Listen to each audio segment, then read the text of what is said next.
Hello friends, welcome to e-learning platform of Kadish Sharma Vishwavidyalaya.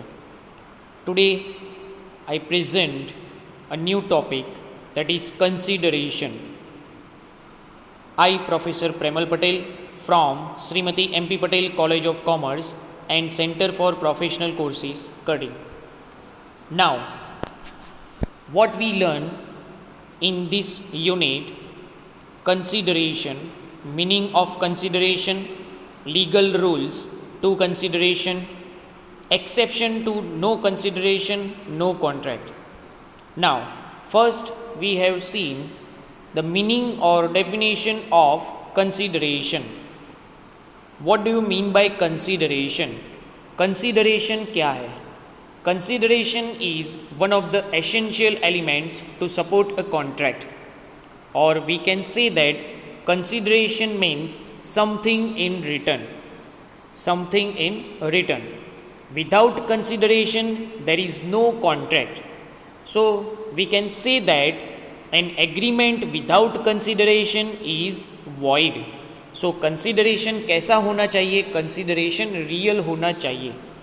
यहाँ पे लिखा है कि when a party to an agreement promises to do something, he must get something in return.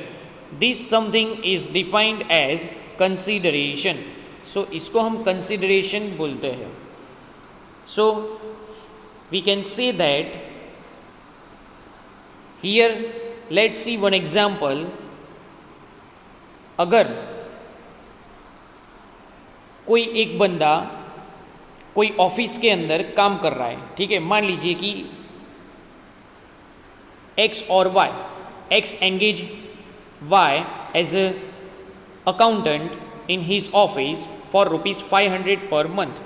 ठीक है, 500 per month वो क्या कर रहा है? अकाउंट की जॉब कर रहा है. So the monthly wages is the consideration received by Y, the services of Y, that is the consideration received by X. सो ये है example of consideration, means something in return. Next point है legal rules to consideration. कौन कौन से legal rules है consideration के? सो पहला point है consideration must move at the desire of promisor. अब ये क्या है?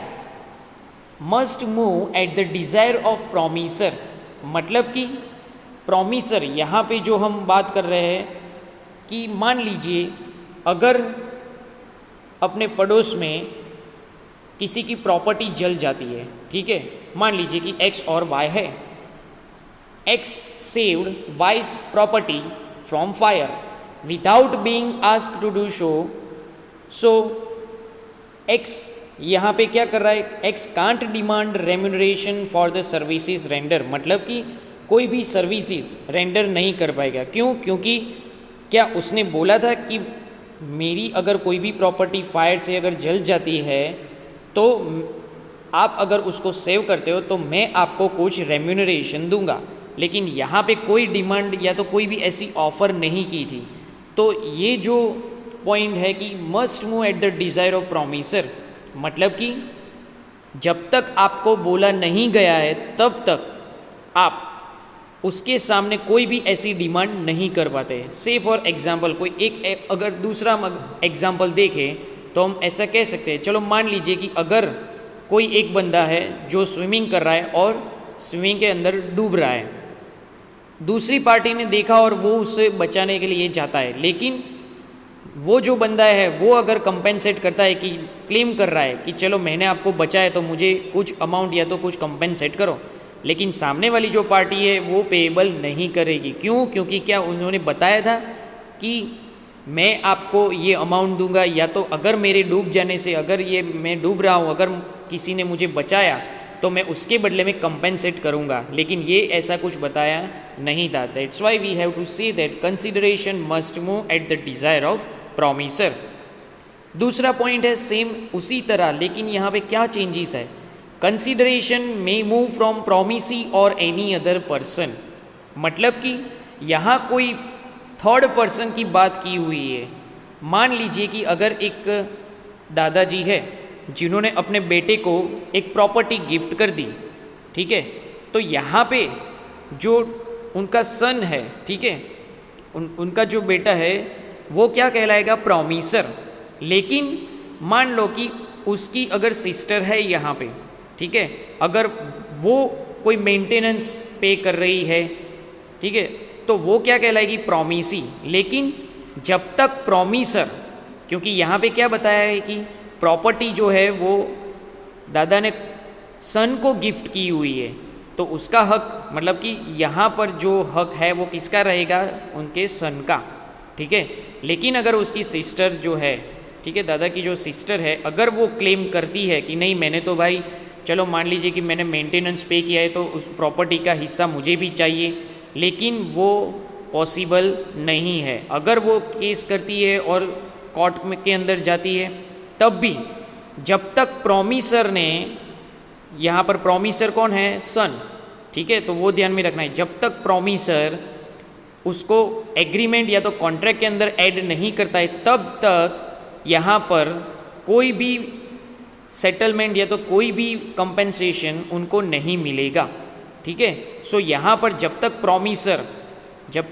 प्रॉमिसर कोई भी एग्रीमेंट या तो कॉन्ट्रैक्ट उसके अंदर नहीं करता है, तब तक यहाँ पे उसकी सिस्टर को कोई भी अमाउंट नहीं मिलेगी। तो ये जो पॉइंट है वो क्या कह रहा है कि एनी प्रॉमिसी और एनी अदर पर्सन, मतलब कि कंसिडरेशन में मूव फ्रॉम प्रॉमिसी और एनी अदर पर्सन। सो हम ये कह सकते हैं कि that is very stranger thing that it will be able to sue only if he is a party to the contract, right. अगर कॉन्ट्रैक्ट के अंदर है तब जाके वो शू कर सकती है, अदरवाइज यहाँ पे कोई क्लेम करेगा तो कोई भी अमाउंट उनको नहीं मिलेगी। थर्ड पोर्शन क्या है, consideration may be past, present और फ्यूचर।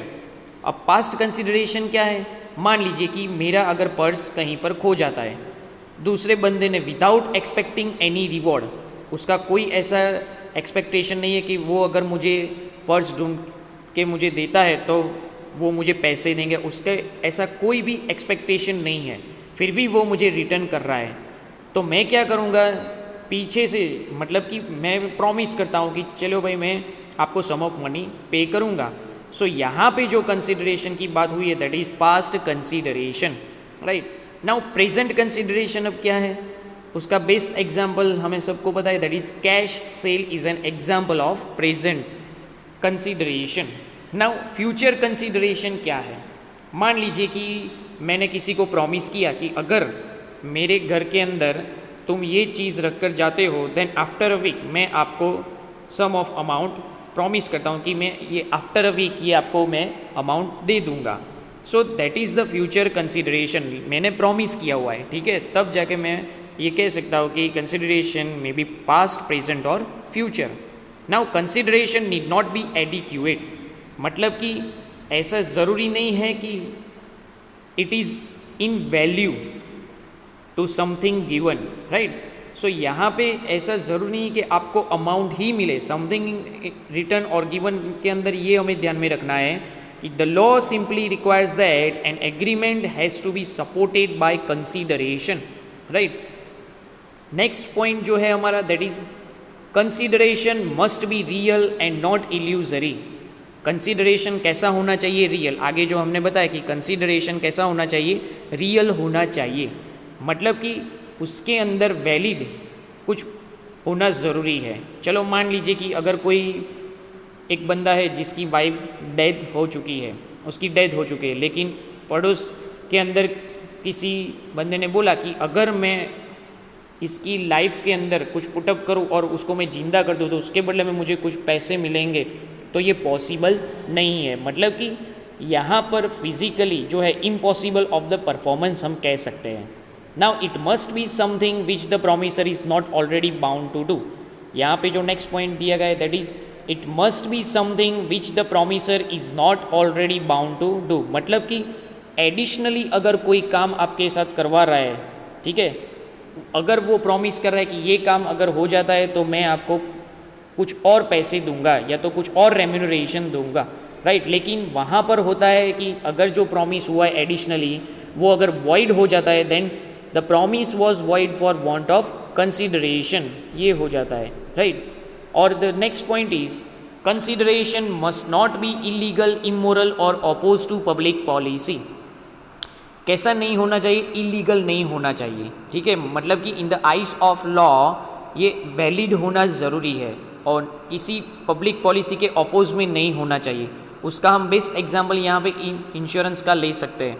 कई जगह पर ऐसा होता है कि इंश्योरेंस के अंदर कोई एजेंट आपको बताता है कि आफ्टर 3 या 5 ईयर्स के बाद आपकी अमाउंट डबल हो जाएगी, ठीक है, फिर वहाँ से चला जाता है। तो जब भी आप कॉन्ट्रैक्ट या तो कंसिडरेशन कुछ भी करते हो तो वो ध्यान में रखना ज़रूरी है कि ये वैलिड है या नहीं है, ये लीगल है या नहीं है। So consideration must not be illegal, immoral और अपोज टू पब्लिक पॉलिसी।